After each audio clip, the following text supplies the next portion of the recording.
भोजपुरिया box office पर एक नया कीर्तिमान स्थापित कर दिए पावर स्टार पवन सिंह। जी हां, पिछले 2 साल के सारा रिकॉर्ड ध्वस्त कर भोजपुरी बॉक्स ऑफिस पर एक नया रिकॉर्ड बना दिए पवन सिंह और आज से भोजपुरिया बॉक्स ऑफिस पर सबसे ऊपर पावर स्टार पवन सिंह का नाम दर्ज हो गया। जी हमको बता दूं कि बॉस फिल्म जो कि आज से आप लोग के नजदीकी सिनेमा घर में रिलीज हो गई है और रिलीज होते ही बहुत बड़ी ओपनिंग मिली है इस फिल्म को। चारों तरफ सिनेमा घर जो कि हाउसफुल हो चुका है और आप लोग वीडियो तो देख ही पा रहे होंगे, खचाखच भीड़ लगा हुआ है और आप लोग बॉक्स ऑफिस अपडेट भी देख पा रहे होंगे जिसमें बताया गया है कि 2020 और 2021 में जितने भी भोजपुरी फिल्म रिलीज हुई थी सबका रिकॉर्ड ध्वस्त कर दिए हैं पावर स्टार पवन सिंह और एक नया रिकॉर्ड जो कि भोजपुरिया बॉक्स ऑफिस पर बना दिए। आप लोग भी पढ़ सकते हैं बॉक्स ऑफिस अपडेट को जिसमें बताया गया है कि कोरोना काल और कोरोना काल से पहले जितनी भी भोजपुरी फिल्म रिलीज हुई थी उन सबसे बड़ा ओपनिंग जो कि पावर स्टार पवन सिंह की फिल्म बॉस को मिला है। और आप लोग फोटो और तस्वीर तो देख ही पा रहे होंगे कि खचाखच भीड़ लगा हुआ है बॉस फिल्म को देखने के लिए। तो अभी तक आप लोगों ने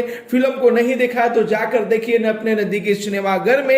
यदि आप लोग फिल्म देख लिए तो आप लोगों को कैसा लगा अपना राय जरूर ही कमेंट बॉक्स में बताइए। मिलते अगले वीडियो में एक नया न्यूज के साथ, तब तक के लिए बाय बाय, टेक केयर, जय हिंद।